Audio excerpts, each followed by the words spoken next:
Rosie, come here, Rosie.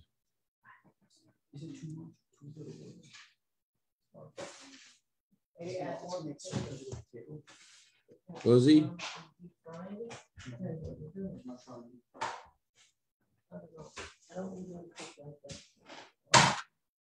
Maybe add more. Okay.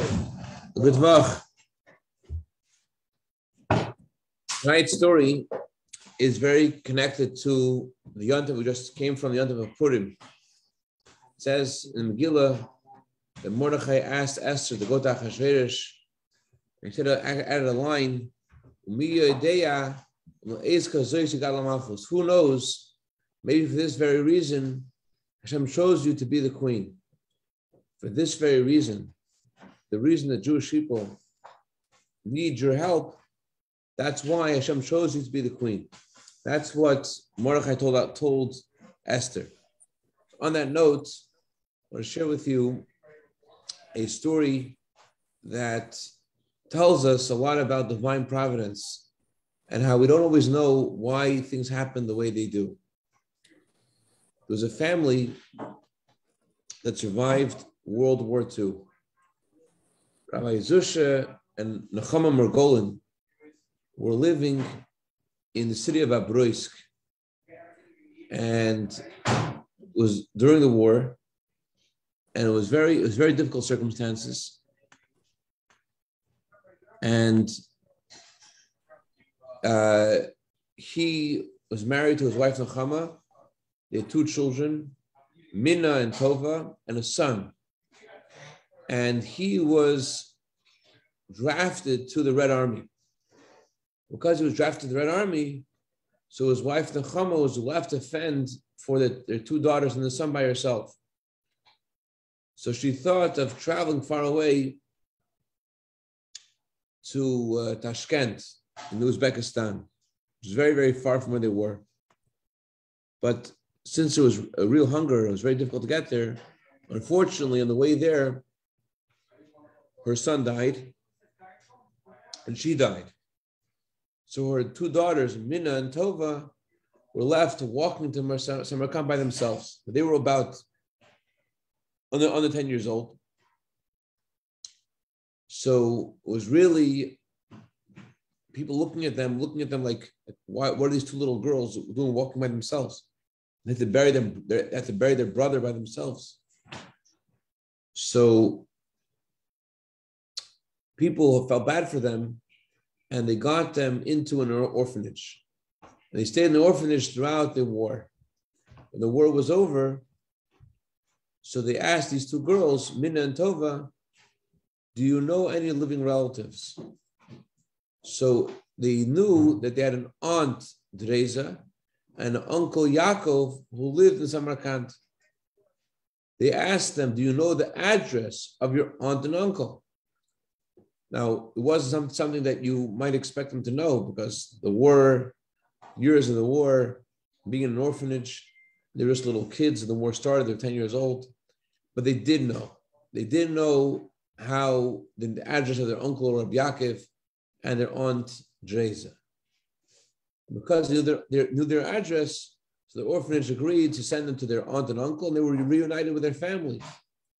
Because they're united with their family, so they eventually connected to their roots, and Minna and Tova became the matriarchs of the very large Chabad families, the Rifkin family and the Altois family, or Minna Rifkin and Tova Altois, are the matriarchs of those families respectively. But how did they know the address of their uncle Rabbi Yaakov and his wife Teresa? You see, before Pesach, their mother Nechama would always send a box as a gift to her sister Teresa. The gift that she would send was a box of duck fat. In those days, the people would not cook with oil because there was no kosher Passover oil that was sold as kosher for Passover. So instead, they would use chicken fat or in this case, duck fat. So how do you send duck fat in a box? You put the duck fat into a cloth diaper, He put the cloth diaper into a box. So she went to the postmaster with a box full of duck fat with her, and she went along with her daughter. The postmaster looks at the box and he says, I cannot send this box. Why not? The postmaster said the box it's stained. It has grease on it. She said it's just on the outside exterior of the box. Why is it such a problem? The postmaster said it is a problem, and I will not send this box. I won't send this box. What should she do? So she told her daughter Minna, please watch the box, and she will go home and get another box and more diapers to repackage all of the duck fat. So it wasn't like today, you go in your car, you go back home, you come back. She had to go walk home and find another box and find the cloth diapers. And it was several hours until she returned to the post office. What was her daughter to do during this entire time? So her daughter actually, during this entire time, had nothing to read. It wasn't like today, there was Reader's Digest or anything like that. She was reading the entire time the box. She was reading the address of her uncle. So because she was reading the box of her uncle the entire time for several hours, nothing else to do, that's how she knew where her uncle and aunt lived. And that's how the Rivkin and the Alto's family were reunited. So that's the meaning of what Mordechai told Esther. Who knows? If this is a reason why Hashem chose you to be the queen, by divine providence, Hashem puts us all where we need to be.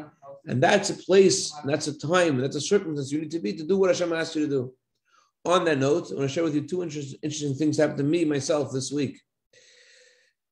On Purim, one was seemingly a small, minute circumstance, and one was more of a colossal impact on another person's life. But the truth is, there's nothing which is minute, nothing which is colossal. It's all in the hands of Hashem. Hashem guides us where we need to be. So 9 o'clock on the night of Purim, I got a call from someone from New York who said that they have a relative traveling through Los Angeles. And that relative needs to hear needs a place to stay. And Baruch Hashem, they were able to arrange a place for the person to stay. But then I asked him, what about the Megillah? So the guy says, well, they're traveling to Los Angeles. I don't think that's the top priority on their mind. I said I would be happy to read the Megillah for them if they need to hear the Megillah. I'll get back to you, Rabbi. So I gave him my number, and sure enough, at midnight, this person messaged me that they're in LAX in Terminal 2, and they would like to hear the Megillah. The problem was I didn't get this message until 4:15 a.m. And when I got the message, I thought it was too late. Baruch Hashem, it wasn't too late, because sunrise in Los Angeles, dawn in Los Angeles was 5:44. So I was able to get to the airport and read the Megillah for this person. But as I'm reading the Megillah for this person, I realize this person does not just need to hear the Megillah. This person has something going on inside themselves, and they really need direction. So I picked them up, and we spent a couple of hours together. And I know that when the person went back on the plane, they went on the plane in a different circumstance, in a different feeling, a different direction than the way they arrived in Los Angeles. And it was only because that I knew that if Hashem called me, that I had to show up. On that note, not a big story. On that note, this would happen at 4:50 a.m. when the Megillah was read for this person, Baruch Hashem. So on that note, and 12 hours later, I was supposed to read the Megillah for another group of people waiting in the shul, and I was about to get to the shul, but then my son told me that he needs to have an Apple wire, a wire to charge his iPhone. And my son's not so expressive. So he said, I really need this. So I know when he said, I really need this, he means like, I really, really need this. Sometimes you have a child who's very expressive what they need. and you know what they need. Sometimes if a child who is not expressive, but they say a word, I really need, pay attention. So the problem was, it was already 4:50. Megillah reading was supposed to be at 4:45. And he needs to have this wire. Where can I get the wire from?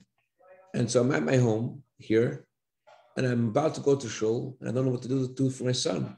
Then I get a phone call from Yankel. Yankel calls me up. Yankel says, my son needs to hear the Megillah. It's only an hour till sundown. Where can he hear the Megillah? So I told him, you can come to shul to hear the Megillah. But I said to him, remind me of the story of the Alter Rebbe. The Alter Rebbe had a chassid, had a follower, a student, who was a gifted teacher. The Alter Rebbe told his students, you have a mitzvah of teaching, you have a mitzvah of earning parnas, earning a livelihood for your family, and I have a mitzvah of teaching my child. Let's switch mitzvahs. I will support your family, you will teach my son. So on that note, I told the person who called me saying, hey, my son needs to hear the Megillah. So I said, hey, my son needs a Apple charger. So let's switch mitzvahs. I will find you a Megillah reading, and you will find my son an Apple charger.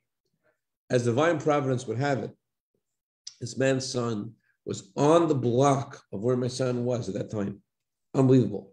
So Baruch Hashem, it's called lightning cable. Okay, lightning cable. So he got him, the cable was received, and his son was able to hear the Megillah.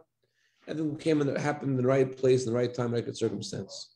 Bottom line is, whether we're traveling from Babruis to Tashkent, whether we need to hear the Megillah, or whether we just need an Apple wire, Torah says, Ani Hashem Elokechem, Asher Tzeitzeh Eschem Eretz Yisrael Mitzchem Elokim Ani Hashem Elokechem. I am the Lord your God who got out of Egypt. I am the Lord your God. Why do we repeat those words again? So Machzedek said, you might think that there's a big God who takes the Jews out of Egypt, and he helps us when we have a very big challenge. I have a small little challenge. Who says God's going to help me? Therefore, repeat the words again. I am Lord your God who got out of Egypt. I'm also your God. I'll help you whether you need duck fat, whether you need an apple wire, whether you need to hear the Megillah, whatever you need, God says, I'm here for you, and I'm going to help you. On that note, may Hashem bless us all with a good avach and a freilich avach, and all those who need a bracha. Hashem bless us all to see the bracha and see the coming of Mashiach Tzedekenu, B'karev Mamash. A good avach and a freilich avach. Happy birthday, David. Thank you very much. That was beautiful.